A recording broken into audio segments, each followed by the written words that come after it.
Hey everyone, Gil here at graymanprepping. On this episode of Your Prep for Today, I want to talk to you about pocket money.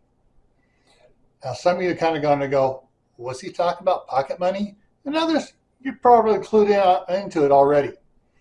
Okay, what I'm talking about pocket money is what happens if you're somewhere and they don't have a credit card machine for you to buy something.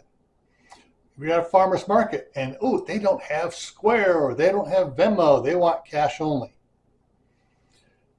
What if there's an emergency going on and the internet drops off for several hours and you're in town and one of the small stores, is still able to do cash sales but not credit card sales? So things to think about. I know that back during the Loma Prieta earthquake, a lot of gas stations and stuff, their credit card hookup was offline, but they could still do cash sales for people trying to get home. They pump the gas, collect the cash, and you're on your way.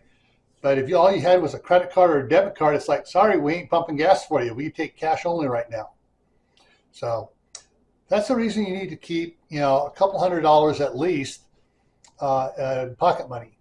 Now, don't keep it all in big bills, not just like, oh, I got three $100 bills, I'm good. No. Because you whipped out a $100 bill, people say, well, I ain't got change for you. If you want it, it's going to be the $100 because I can't make change for you. So you need to keep an assortment. 20s, 10s, 5s, 1s, and coins. Don't forget coins. All right? So stay happy no matter what life throws at you. Stay safe. Don't go out and do anything foolish. Keep adding to your preps. Water, food, medicine, clothing. Learn a new skill. All right? Especially this winter. I have a feeling that something bad is going to happen, and we all need to up our preparedness levels.